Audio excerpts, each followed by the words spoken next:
Acho que podemos começar. Podemos começar, Natália, Érica? Sim, pode. Podemos. Boa tarde a todos. É um prazer iniciar mais uma reunião do Grupo Latino-Americano de Estudos de Tumores Hereditários, no dia 13 de novembro, sexta-feira, dia da sorte, né, Pablo? Sexta-feira 13. E vamos ter a sorte de ter uma palestra muito interessante hoje, da Érica e da Natália.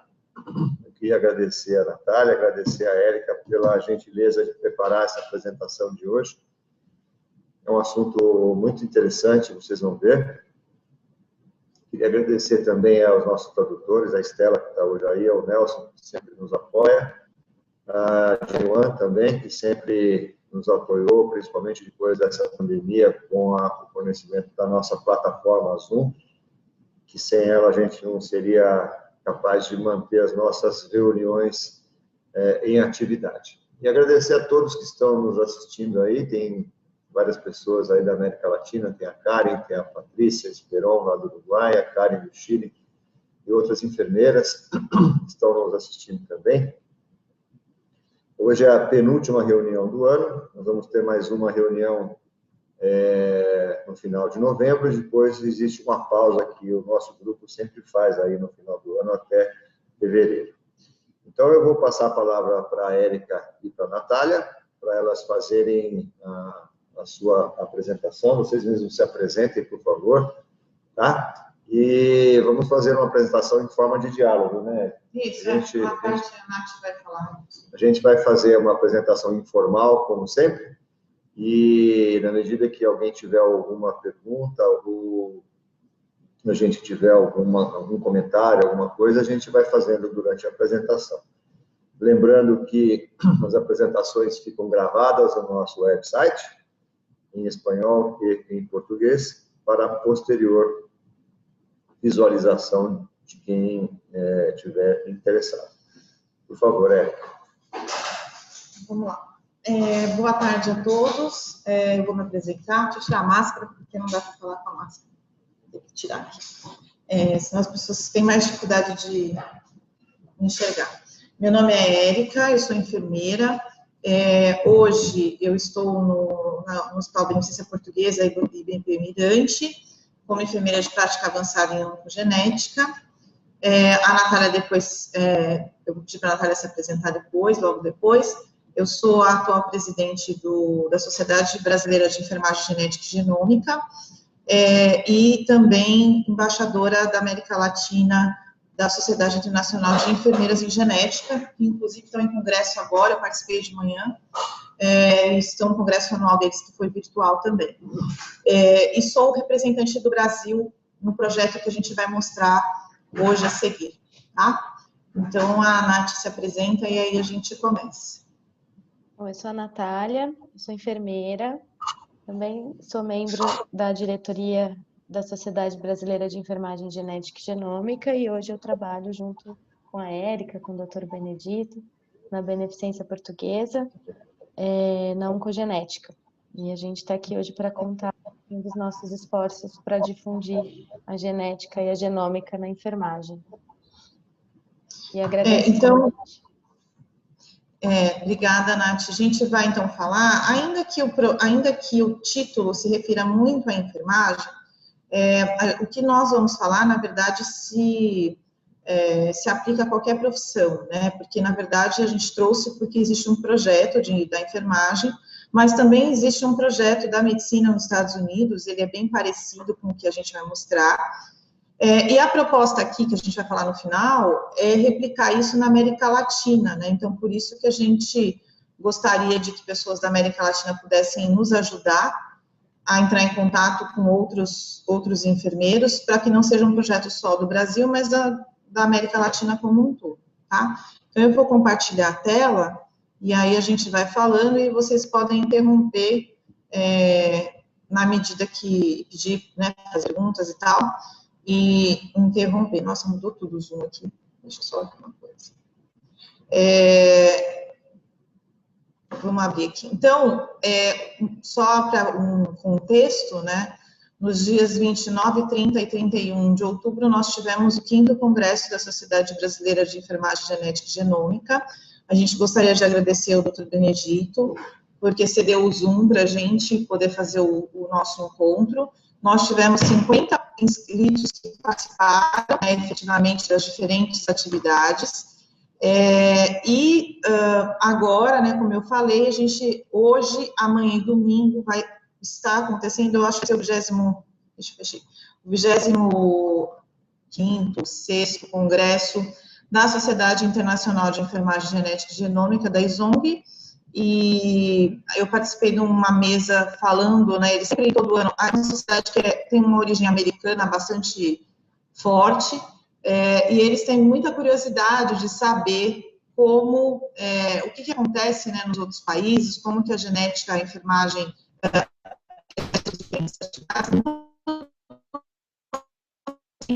uma mesa, né, que a gente chama, que é um painel global.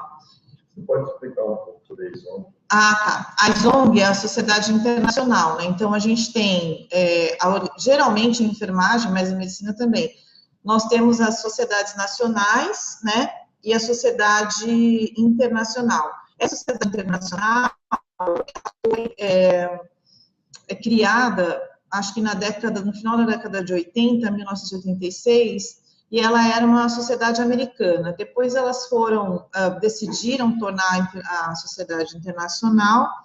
Nós temos membros do Brasil que participam, a Annelise já participou lá no começo, e depois, nos anos 2000, a Milena e eu participamos, né, e agora a gente encontrou também outro enfermeiro, que é brasileiro, mas mora nos Estados Unidos. E desses encontros, né, dessa questão da ISONG, surgiu uma proposta de uma das enfermeiras, que eu acho que são uma das líderes, né, no desenvolvimento da enfermagem no mundo, que foi propor uma aliança global, né, de enfermagem e genética. Mas eu repito que a gente consegue extrapolar tudo que está aqui para outras profissões. É um projeto, na verdade, que tem um financiamento do Wellcome Trust, e em 2017, ou foi 2018, nós tivemos um retiro, e eu vou explicar, depois a Nath vai falar um pouquinho mais para frente dos capítulos. Então, a gente baseou essa apresentação na apresentação da Kathleen Calzone, que é uma pesquisadora do NCI, e ela é coordenadora desse projeto no mundo, né? E depois, no final, a gente vai falar por que a gente está apresentando aqui, né? Então, antes da gente colocar, é só dar um contexto, né? A gente tem um modelo hoje de saúde muito especializado, individualizado e competitivo, né? Mas a gente precisa lembrar que esses modelos, eles têm suas falhas, suas limitações, eles precisam ser repensados para novos modelos de prática, que sejam mais colaborativos, que possam permitir a interação e possam ser transdisciplinares. Depois a gente faz essa definição, né, do que é transdisciplinar, por que a gente não usa multi aqui, tá? Porque tem uma diferença grande. Explico, tem um slide mais para frente. A enfermagem, a gente tem que lembrar que é uma profissão que é autônoma em relação à medicina, né? Ela é colateral à medicina, como a medicina é colateral à enfermagem, à fisioterapia, etc. Nós somos uma profissão universitária, principalmente, porque a gente tem um corpo de conhecimentos que são próprios, além das responsabilidades e de fundamentos que a gente chama de filosóficos, que nada mais é que a forma como a gente enxerga o indivíduo, a saúde e a própria enfermagem, né? E aí, a gente vem percebendo, obviamente, que esse artigo é específico para a enfermagem, apesar de antigo, a Nath achou ele bem interessante, porque ele discute outras coisas que também estão subjacentes à prática da enfermagem, que a gente tem uma demanda crescente por serviços de genética, principalmente porque, obviamente, a gente tem um envelhecimento da população e um aumento dessa população, a tecnologia tem transformado a saúde como um todo, e aquilo que a gente, e obviamente, a evolução da própria genética, que teve um boom muito grande depois do Human Genome Project. Então, a gente tem essa demanda crescente, né? E, por outro lado, uma coisa que esse artigo critica, e que a gente também tem que fazer nossa meia-culpa enquanto enfermeiros, é que a gente faz uma abordagem muito mais dentro do contexto da abordagem médica, porque a gente, na maioria dos países, a gente tem uma dificuldade de ser considerado membro da equipe, né, em aconselhamento genético. Então, a gente tem que tentar mudar esse paradigma que sempre foca mais, né, no paciente, no aconselhador genético, que não necessariamente é um enfermeiro, e no médico geneticista. E aí, por isso, a proposta desse artigo é ser um modelo transdisciplinar, né? E qual que é a diferença entre multi e o trans?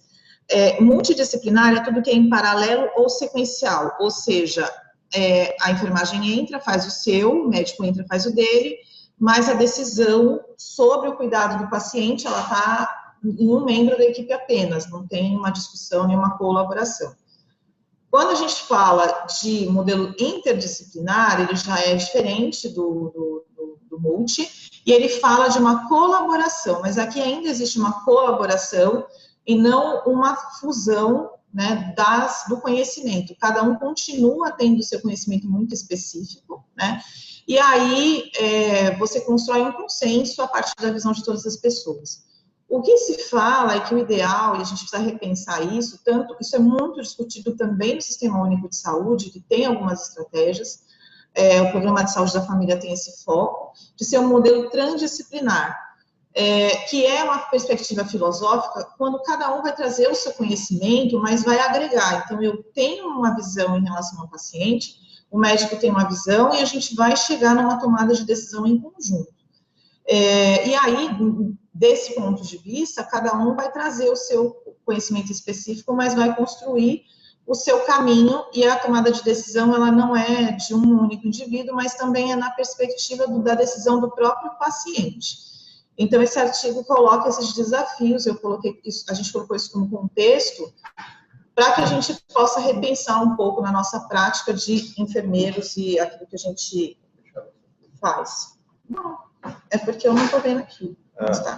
Não, eu acho esse modelo muito interessante e, na prática, é o que a gente tem feito aqui no nosso serviço, porque as decisões são tomadas de maneira conjunta, né?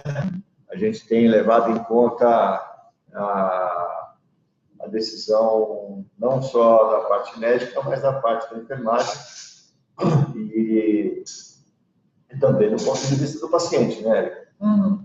Essa é a nossa meta aqui, é fazer algo que seja, claro, tendo sempre o paciente como finalidade, né? E dividir a responsabilidade de uma decisão transdisciplinarmente. Isso. Eu aprendi, tá vendo?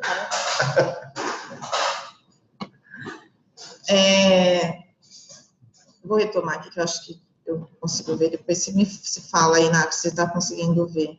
Eu falo para ir passando, eu consigo ver. Peraí, que agora no momento de tempo. Dá para ver ele completo? Dá, né? Dá para ver sim, tranquilo. Então, aí agora a Nath vai falar um pouquinho. Isso. A gente trouxe um pouquinho da força de trabalho, né, da enfermagem numa perspectiva da Organização Mundial de Saúde. Somos mais de 27 milhões de enfermeiros no mundo, né, e a enfermagem ela representa 50% da força de trabalho em saúde. E tem uma estimativa que até 2030, para atender as metas de cobertura universal de saúde, faltarão 9 milhões de enfermeiros e parteiras, né? E, de fato, vai ter um déficit de profissionais de saúde e os enfermeiros, eles representam 50% desse déficit. Pode passar, Érica. E por conta da formação, né, do enfermeiro, de todo o aspecto que ele vem sendo formado desde os pontos históricos e da graduação atual, né, o enfermeiro ele tem um papel crítico na promoção de saúde, prevenção de doença, prestação de cuidados na atenção básica, né, e também ele fornece cuidado em situações de emergência. E são chave para atingir a cobertura universal de saúde, e isso está sendo enfatizado na Organização Mundial, né, de Saúde. Passar.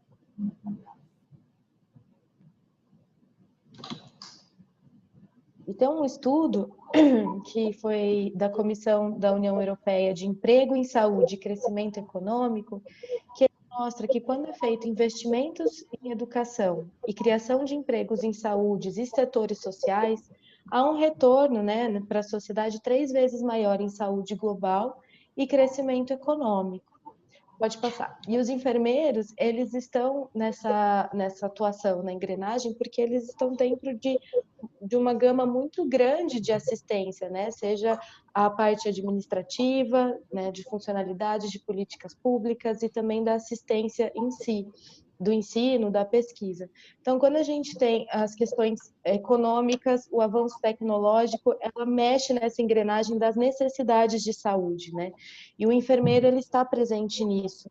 Então, ele precisa compreender todos esses contextos, né? Não só o enfermeiro, mas todos os profissionais, mas aqui a gente enfatiza a enfermagem. Então, as ações de enfermagem, elas estão nesse contexto, né? Para fazer com que toda essa engrenagem se movimente de forma adequada. Pode passar. E isso a gente vê, pode passar também, no impacto da genômica, né, na enfermagem. Quando a gente vê esse gráfico, que ele é super interessante, né, do NIH, o custo da tecnologia para análise do genoma, nos últimos 20 anos, ele diminuiu consideravelmente. Pode passar. E isso a gente percebe que com essa redução do custo, né, da análise do genoma, contribuiu para a incorporação da prática clínica, né? Então, teve uma implicação direta no cuidado prestado. Então, os pacientes hoje, eles têm uma nova forma de atenção, né?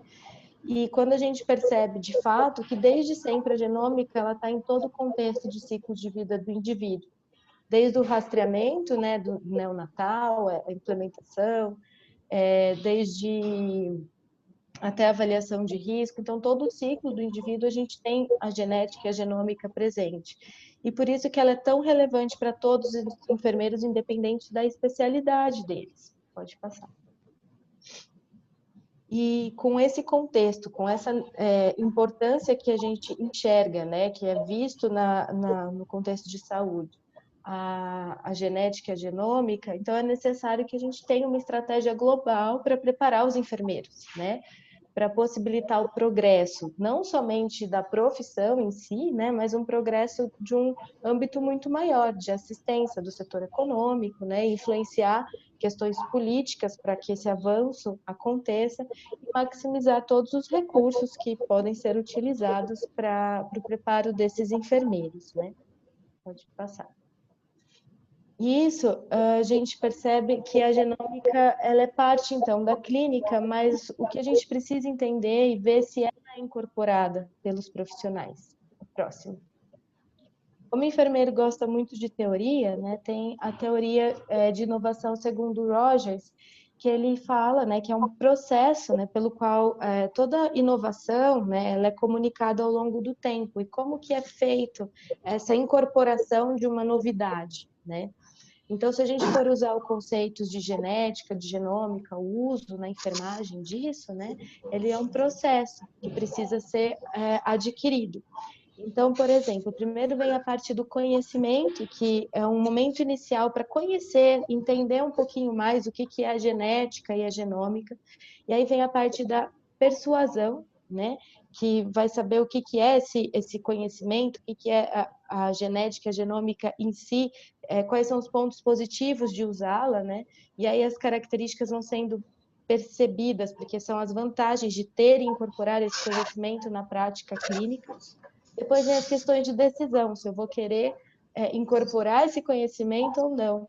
Então, a gente vê que tem indivíduos que eles incorporam rapidamente esse conhecimento e já conseguem desenvolver a prática clínica com o olhar da genética e da genômica, e tem outros que ainda rejeitam, né, que demoram um pouco mais para incorporar, que a gente chama da incorporação tardia, né, que é um processo.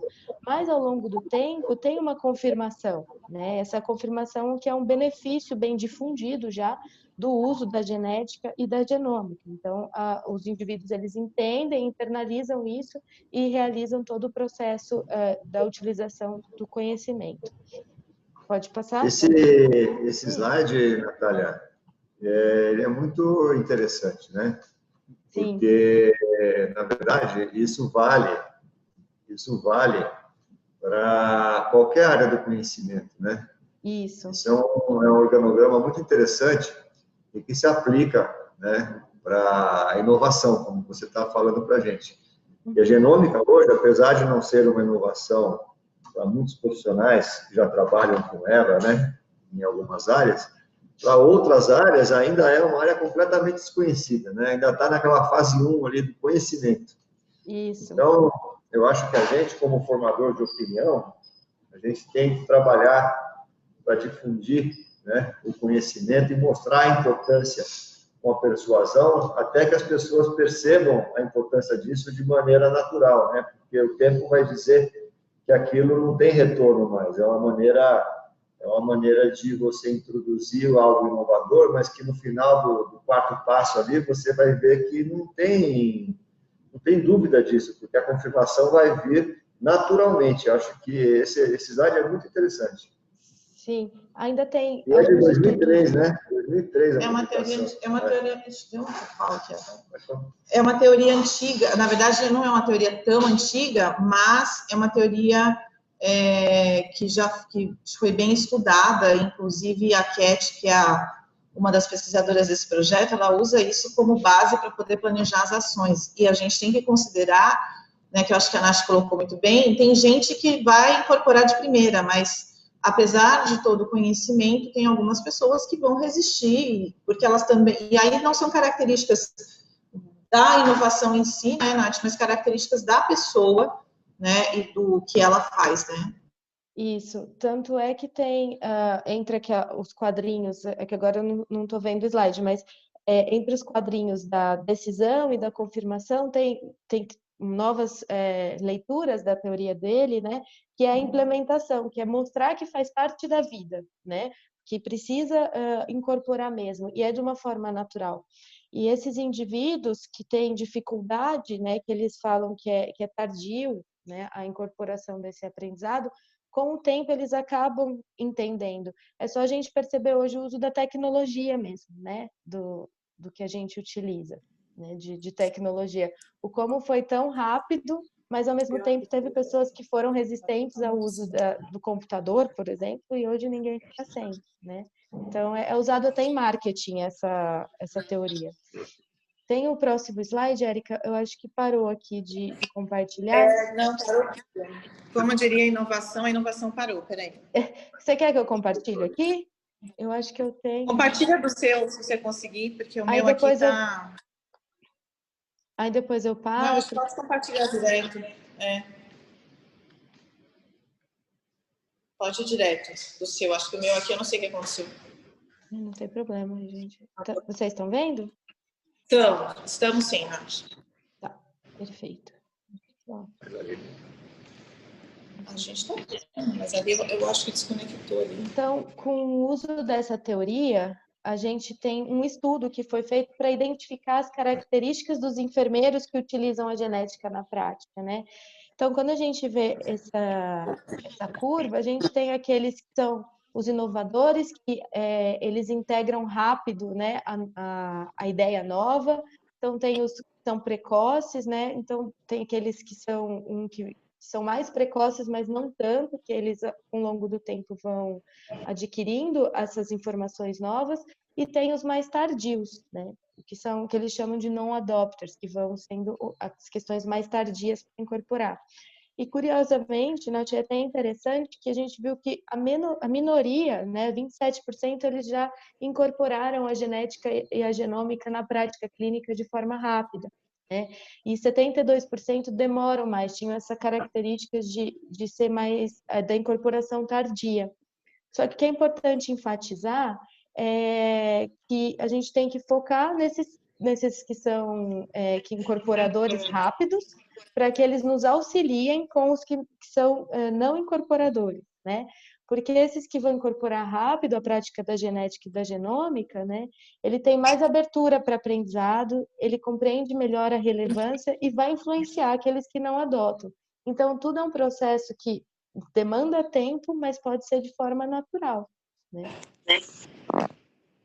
Com isso, a gente consegue ver hoje, então, um panorama da enfermagem em genética e genômica, que a Erika estava dizendo no comecinho, sobre a ISONG, que é a International Society of Nurses in Genetics, né, que eles se reuniram, né, para, então, entender um pouquinho mais como que são os membros e como que é feito em cada lugar a genética e a genômica na enfermagem, né?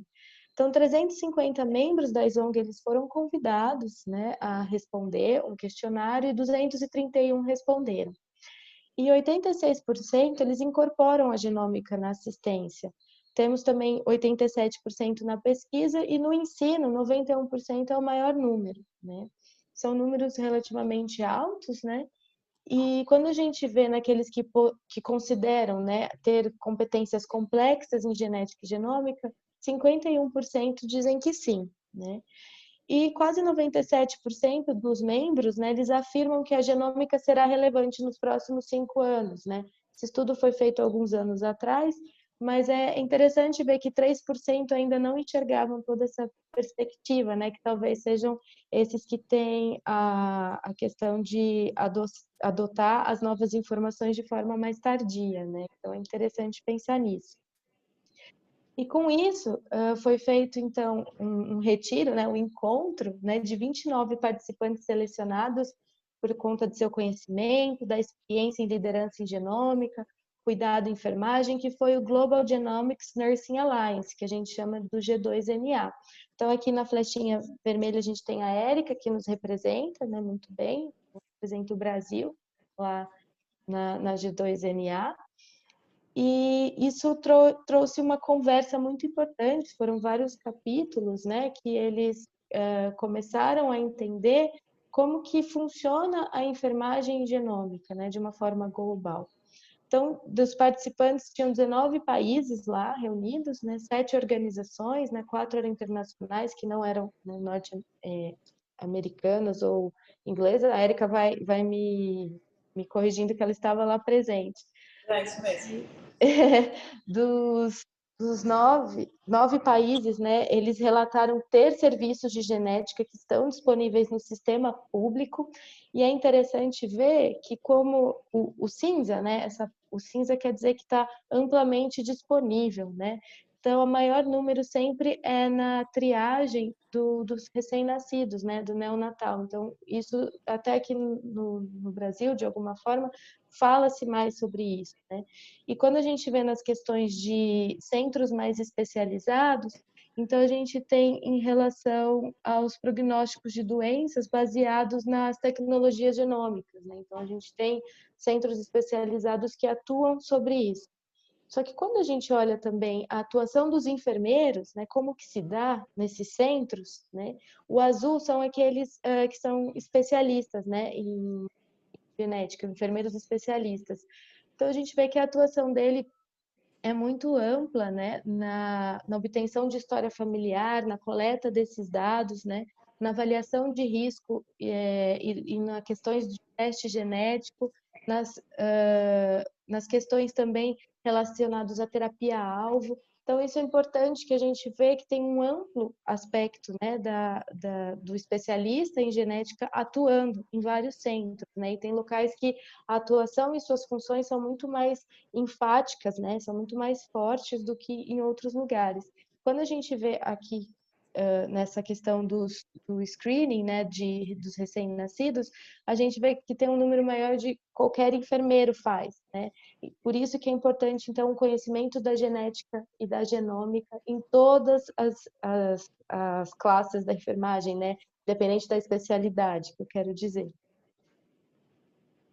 Foi interessante também que teve um país que relatou ter exigência para que os enfermeiros tenham padrões de conhecimentos e habilidades em genética e genômica, que é um curso obrigatório de 28 horas, né, que foi o que ele relatou. E aí, cada um tem algumas de suas características, né, dos recursos oferecidos, e tem alguns comentários que foram extraídos disso, né. Então, a competência de genética no currículo e os guias para os enfermeiros, ele está disponível em 3 países, né, americanos e na Europa, né? Então, não é todo mundo que ainda refere isso. E com relação à Organização Nacional para Enfermeiros Geneticistas, né, ou a rastreadores genéticos, está disponível em 5 países com organização internacional, que é a ISONG. Então, ainda falta em alguns lugares uma organização, né? A certificação para enfermeiro geneticista é um requisito em 4 países dos 19. A visibilidade em liderança de enfermagem genômica em nível nacional, né, tem 6 participantes que reportaram que sim, isso existe, né, tem uma visibilidade da enfermagem nessa área. E com relação a recursos que são de forma educativa, alguns reportaram, né, tem em seus países recursos educativos para a genética, e 6 eles referem para genética e genômica na enfermagem, e tem os recursos hoje via web, que eles conseguem ter esse acesso, mas ainda carece, né, de alguns recursos. A gente pode ver, né, tem barreiras para a integração da genômica na prática clínica. Então, o acesso ele é limitado, né, da informação ou o suporte clínico, que foi o que foi bem relatado, né, por eles. Tem a falta de expertise, porque eles acabam atuando, mas ainda eles não sentem seguros, né, e tem essa questão de acesso limitado por conta de recursos para treinamento, e a falta de recursos que liguem a genética, né, básica, à aplicação clínica. Então, falta algumas questões. E isso pode ser visto, né, por conta desses desafios que vêm da educação, né? O currículo com tempo insuficiente desde a graduação, né, principalmente aqui no Brasil, a gente vê não só na enfermagem, mas em outras especialidades, que o tempo de ensino da genética e a integração da área básica com a clínica, ela é insuficiente, né, muitas vezes.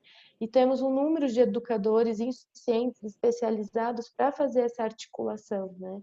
E tem a ausência da exigência da genética para a certificação. Isso é um desafio muito grande.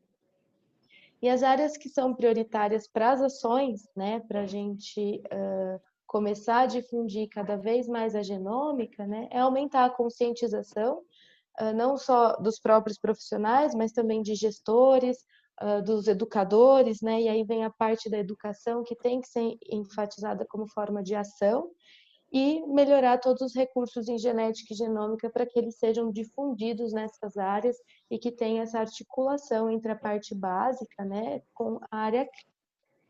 Agora vou voltar para a Érica. Você quer que eu continue passando? Continua, né? Porque você está me ouvindo,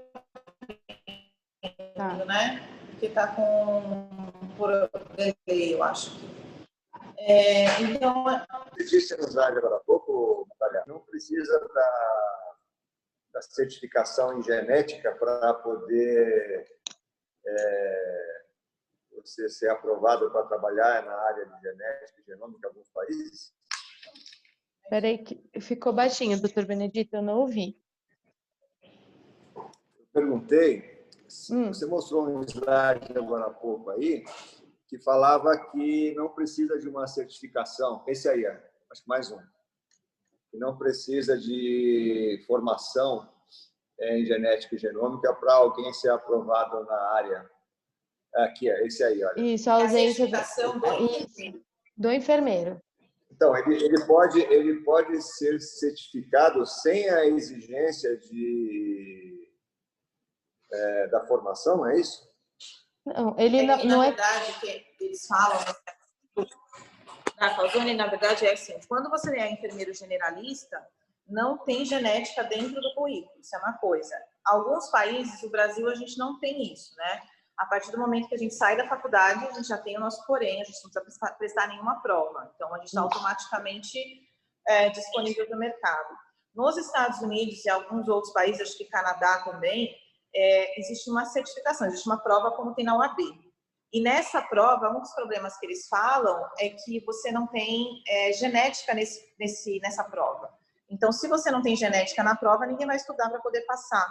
Então, isso termina aumentando a deficiência. Agora, do ponto de vista legal, para nós no Brasil, não tem, assim, apesar das especializações existirem, o que existe de legislação é só na UTI, que você precisa ser especialista de terapia intensiva para atuar na área.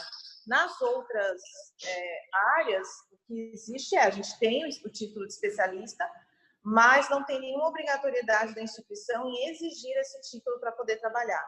O que acontece às vezes hoje é quando tem certificação, por exemplo, a Joint canadense, que eles exigem isso, mas só se tiver essa certificação. No dia a dia, não é obrigatório. Então, isso também termina impactando um pouco na questão da procura das pessoas pelos cursos, né? Obrigado. São alguns entraves, né, que a gente vai encontrando. Então, a gente procurou mostrar essa questão de como que está esse panorama da enfermagem, e eu queria só que vocês fixassem naquele último slide da Nath, que ela falou, né, que é aumentar consciência, trabalhar com a educação e ter recursos. Então, esse é um projeto que tem principalmente esse foco, né? E o foco que a gente gostaria de colocar aqui esse projeto não é para enfermeiro especialista. Enfermeiro especialista em genética e genômica, a gente já sabe as competências e os currículos, mas é para o não especialista. Quer seja ele generalista ou especialista, por exemplo, em oncologia, cardio, etc. Né? Pode passar, Nath, para mim, próximo. Então, o objetivo que elas fizeram a gente ficou 3 dias lá em Cambridge, foi justamente chegar num mapa. O roadmap é um mapa, é um guia, para que a gente possa usar ele como uma orientação para que a gente consiga colocar a genômica na enfermagem. Elas fizeram dentro de um contexto de um projeto de pesquisa, de desenho misto, elas misturaram informação qualitativa com quant. Eu vou mostrar mais, a Nath mostrou uma parte da quant deles, e eu vou falar da quali. Pode ser o próximo, Nath.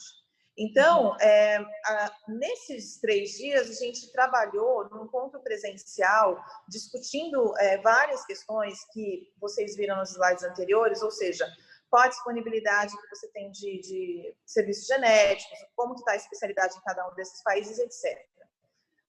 Só para ter uma ideia dos países que estavam lá, além dos Estados Unidos, a gente tinha Canadá, Reino Unido, claro, Suíça, África do Sul, Paquistão, Hong Kong e tinha mais México, Austrália também, e né? Austrália, né?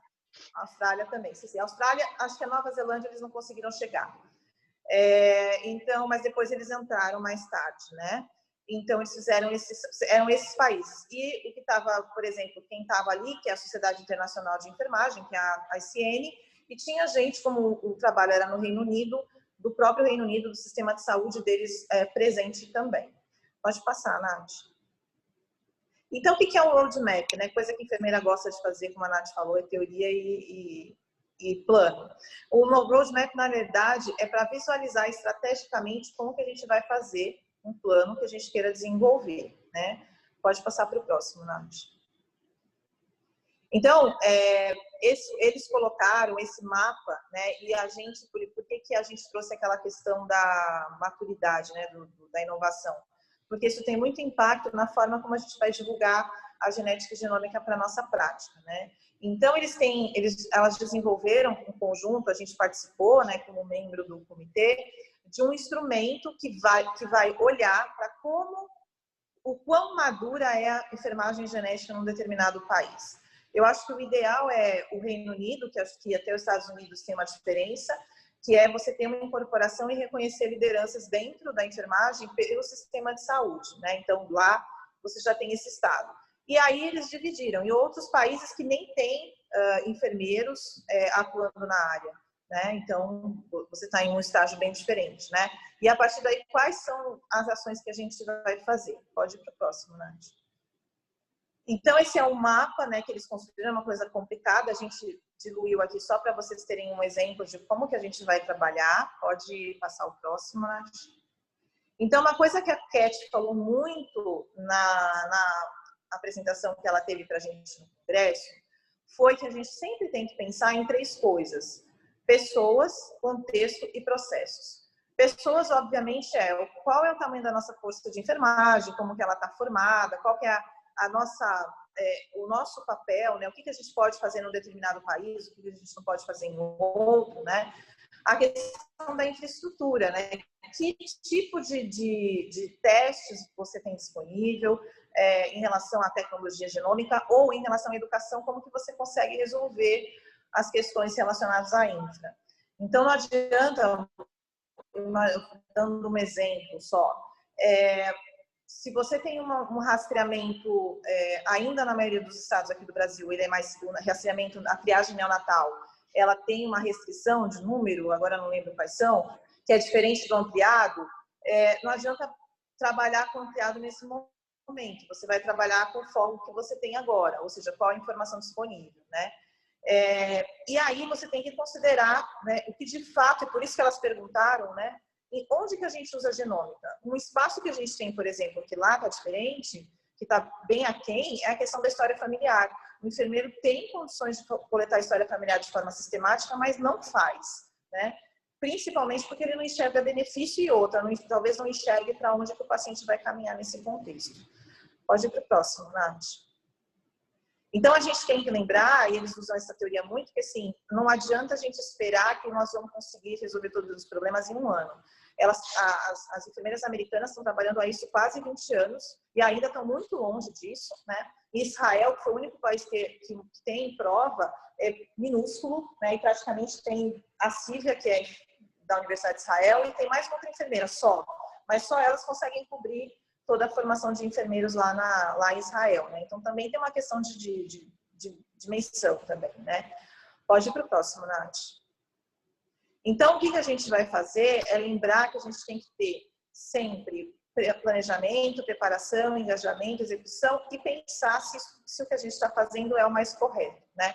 Dando um exemplo, a gente da Sociedade da SBEG, a gente sempre, brasileira de enfermagem genética, a gente sempre fica muito preocupado com o que a gente, enquanto especialista, vai fazer. Mas eu acho que é mais preocupante, vamos dizer assim, o que o generalista vai fazer, porque o especialista está no centro especializado.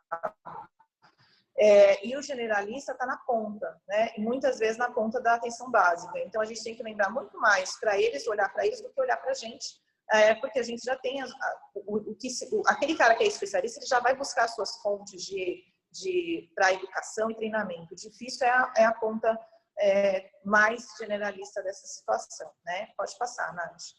Então, o que a gente tem que fazer? Né? A gente tem que explorar os fatores que vão influenciar essa mudança. A gente sabe que a política é uma questão importante e é uma das questões que a gente leva em conta nesse planejamento. Pode passar, Nath. Analisar as questões das necessidades, financiamento e também de como que a gente vai fazer a governança de todo esse processo. Próximo. Engajar as pessoas, e aqui entra uma coisa, por isso que a gente resolveu apresentar aqui no GET, a gente precisa de stakeholders, ou seja, a gente precisa de pessoas que conseguem mobilizar outras pessoas. E aí a gente vai ter que identificar quem são elas. Então, a gente pede para quem está assistindo conversar com a gente depois, para a gente identificar essas pessoas, porque a gente, em todo lugar que a gente atua, a gente precisa ter padrinhos, né? O stakeholder nada mais é que um padrinho de um projeto, e a gente precisa muito deles. Pode ser até mesmo uma associação de pacientes ou pacientes que sejam, que gostem da causa e etc. Né? É o que segura a carne. É o que segura, pode ir para o próximo, Nath. A gente vai se comprometer a implementar essas mudanças, isso é difícil, executar não é fácil, né? Porque a gente precisa de dinheiro também. Pode passar o próximo. E a gente tem que refletir, né? O que a gente... E o final é que a nossa prática, eu vou falar enfermeiro, mas a prática do profissional, ela seja sustentável. Ou seja, não é uma coisa que vai acontecer só quando a gente oferecer um curso, mas ela tem que ser no seu dia a dia, né? E valorizada na prática clínica também, né? Eu acho que dentro desse enfoque que você colocou, Érica, dos stakeholders, uma maneira de você conseguir isso é desenvolver colaborações e parcerias, né? Não só de assistência, mas de pesquisa, de educação e outras parcerias mais que façam com que as pessoas se sintam engajadas e participantes de um processo, né? Porque as pessoas, quanto mais elas se sentem participantes, como participante no sentido amplo da palavra, né? Como alguém que está fazendo parte de um processo, mais vai ser o papel dela como stakeholder, entendeu? Como stakeholders, porque as pessoas que não se sentem valorizadas ou se sentem participantes, dificilmente elas vão ter esse papel que você quer nesse processo, né? De para outras pessoas na especialidade, a importância daquilo que elas não fazem como especialistas, fazem de maneira mais geral. Então, eu penso que colaborações e parcerias, não só científicas, mas assistenciais, etc., de educação, é uma maneira prática de você atingir esse objetivo. Sem dúvida nenhuma, é uma das coisas que a gente tem que levar em consideração, né? Pode ir o próximo, Nath. E aí ele coloca uma coisa que eu achei interessante, que é assim, o que é crítico, né? O que a gente precisa para fazer esse projeto funcionar? Primeiro, lembrar da transformação da saúde, né? Esse ano a gente já passou por uma transformação grande, que é a questão da telemedicina, a enfermagem chama de teleconsulta, mas no fim é a mesma coisa. Então a gente tem que lembrar dessa constante transformação da saúde, a gente tem que sempre estar olhando para frente para conseguir fazer esse projeto. Sem educação e sem treinamento, e aqui eu falo treinamento em serviço, não é necessariamente treinamento na universidade, é fora dela. A questão da prática de enfermagem, que os enfermeiros reconheçam a sua prática como sendo efetiva. A gente precisa de dinheiro e a gente precisa de infra, não dá para fazer esse projeto sem isso, né? Como o Dr. Benedito falou, a questão da colaboração é fundamental, então a gente precisa de colaboração de vários setores diferentes, né? E comunicar isso. E o envolvimento da sociedade, né? Nesse projeto, nesse retiro que a gente foi, também tinha uma associações de pacientes, né? Porque parece que no Reino Unido tem uma coisa parecida com a do Brasil, que é a questão do controle social, né? Do sistema. E então eles participaram. Nós já fizemos contato, temos contato com presidentes de associações de pacientes que são bem envolvidas na área dos direitos dos pacientes, né? Pode passar, Nath. E aí, como que a gente mede, né? Então, assim, para resumir aí, eles medem o que eles fizeram. Eles montaram uma matriz para a gente conseguir avaliar em que momento a gente está dessa situação, né? Então, em que momento de maturidade a gente está aqui no Brasil. E esse é uma das primeiras questões das primeiras questões do projeto.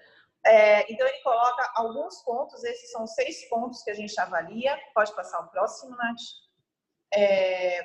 Ixi, faltou. Eu acho que esse é o antigo. Peraí. Esse é o antigo, mas tudo bem, volta.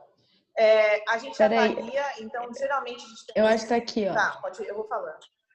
Tá aí.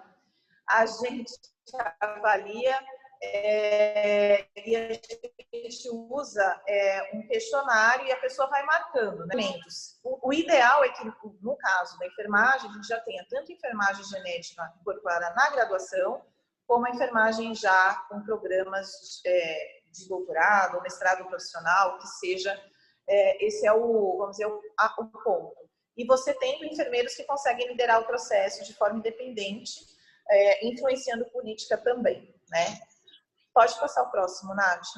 Pode até ir para a proposta. Isso, pode ir agora para frente. Então, qual que é a nossa proposta? Porque eu acho que você me mandou um novo. É o que está com você, Érica. Não, pode deixar assim, é isso mesmo. Tá. Não, mas é isso mesmo, pode deixar. Qual que é a nossa proposta? Primeiro, traduzir essa matriz de maturidade, avaliar isso no Brasil. Então, a gente também pede para quem está aqui ouvindo, que é médico, mas que conhece alguma enfermeira, que peça para ela entrar em contato com a gente, porque a gente vai usar, é claro, a nossa amostra da sociedade, mas a sociedade tem 35 membros, né? A gente precisa de muita gente que faça alguma coisa de genética.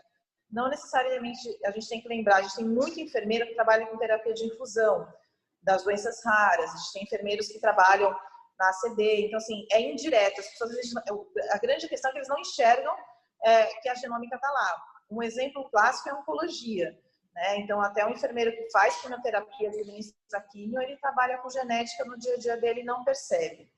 Então a gente vai fazer essa avaliação para a gente saber, a gente sabe que São Paulo tenha talvez mais enfermeiros e esteja no estado de maturidade muito maior do que no Amazonas, que a gente tem, não tem enfermeiro lá e tem uma médica geneticista, né? Eu acho que isso também se aplica para toda a América Latina.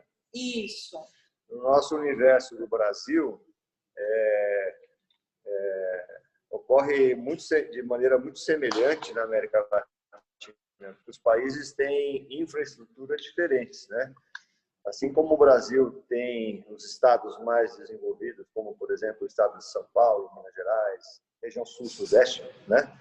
Na América Latina é a mesma coisa. Na América Latina nós temos países com a infraestrutura mais desenvolvida e outros com infraestrutura menos desenvolvida. Então, eu acho que avaliar essa maturidade, entre aspas, que você está dizendo, é fundamental para você traçar um plano de ação. E não adianta você traçar um plano de ação de maturidade nível 6. Volta aquele slide das etapas, por favor, Natália, da maturidade. Esse aí. Não, o outro, Nath, para frente. Mais um pouquinho, mais um pouquinho, mais um pouquinho. Mais. Aí, não, o outro. Não, não tem outro. É esse, não. É esse mesmo. Eu tinha um das 6 etapas dos resultados, não é? O seu plano de acordo com a ação que você vive com aqueles profissionais, com aquele local onde o profissional trabalha, né? Sim. Eu acho muito importante, porque senão você vai fazer um plano que não vai ser aplicável, né? Sim, eles não vão conseguir. A Cat, ela fala bastante isso, né? Por isso que tem que ter essa questão aqui, né? De um planejamento para explorar os avanços tecnológicos, o que existe naquela realidade, né? Para conseguir avançar, senão fica inviável, né? Então, o primeiro ponto, a gente vai traduzir a matriz, ela está em inglês, a gente vai traduzir para o português. Eu tenho alguns contatos na América Latina, mas se alguém tiver também, seria interessante a gente traduzi-la para o espanhol, né? Nós temos assistindo a gente aí a Karen, que é uma liderança, sem dúvida, da genética e da genômica no Chile, porque ela é uma das organizadoras, junto com o Francisco Lopes, um dos poucos cursos de formação em oncogenética que tem gente aí espalhada por toda a América Latina. Então, ela é uma pessoa-chave, eu acho, para participar nesse processo. Na Argentina, nós temos aí alguns participantes do nosso grupo, né, como o pessoal do Instituto Nacional do Câncer lá de Buenos Aires, tem o pessoal do Hospital Italiano, tem o pessoal lá de Rosário. Eu acho que no Uruguai tem a Adriana, né, Telavage, tem a Patrícia Esperon, que está assistindo a gente aqui hoje. Na Colômbia, a gente tem o Jorge Padrón, que é uma liderança, sem dúvida, na Colômbia, nessa área. Então, no Peru, tem a Nev Domingues, que participa do nosso grupo e conhece muita gente lá no Peru. Então, eu acho que essas lideranças locais, elas são fundamentais para adotar um processo, para adotar um projeto como esse em funcionamento, porque cada um desses países tem a sua realidade. Então, eu acho que essa heterogeneidade de estrutura, né, de formação, ela deve ser avaliada num planejamento para colocar esse roadmap aí em ação, né? A gente vai, obviamente, escrever o projeto em inglês, mas porque eu esqueci de falar, mas a gente já entrou em contato, já firmou a parceria desse projeto com a Kathleen Calzone, que é do NCI, e a Emma Thompson, que é a representante do NIH, né? Então, a gente já tem essa colaboração. O que eu gostaria era ter essa colaboração da América Latina, né, da América do Sul, principalmente, né? A gente também vai entrar em contato com a enfermeira mexicana, que eu conheço, para a gente tentar fazer isso de uma forma mais uniforme, né? A outra coisa que a gente coloca aqui é divulgar a aplicação da genética e genômica na saúde. A sociedade, a SBEG, já tem feito isso, mas a gente precisa, uma das coisas que eu pensei também foi trabalhar com as sociedades específicas, né? Que, por exemplo, a gente tem a terapia intensiva, a gente tem enfermeiros, estomaterapia, por exemplo, né? E etc. Então, a gente trabalhar com essas sociedades para que eles também, os articulados com o nosso, que possam fazer com que a gente divulgue, né?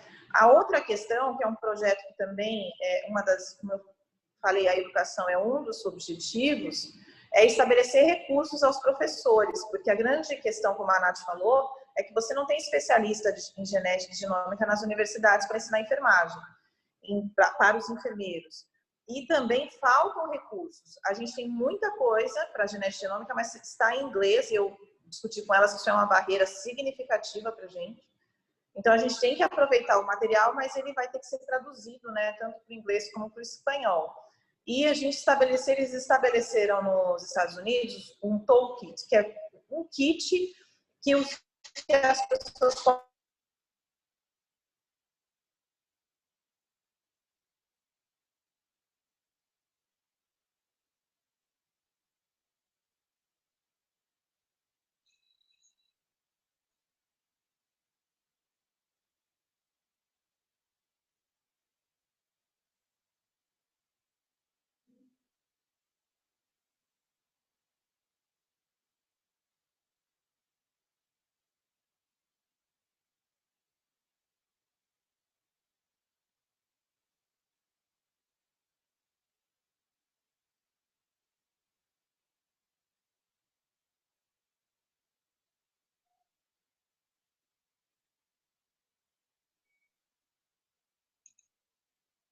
Érica?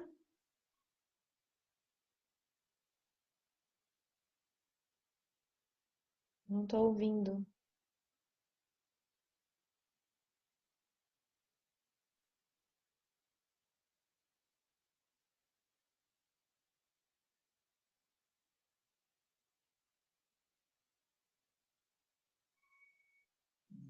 A Érica mandou que está sem sinal.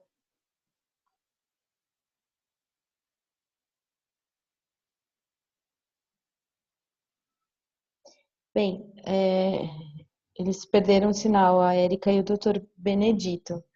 Mas acho que o que a gente gostaria de deixar é essa mensagem da importância de conhecer os profissionais que trabalham, né, e que estão atuando com genética e com genômica, para que a gente possa também difundir cada vez mais o tema. E estamos à disposição para quem quiser entrar em contato e souber de profissionais que estão precisando, né, desse conhecimento, e a gente possa trabalhar cada vez melhor juntos. Então, eu vou encerrar e agradeço muito a atenção de todos e estamos à disposição. Nosso contato pelo Get, estamos aqui. Muito obrigada pela atenção e bom final de semana.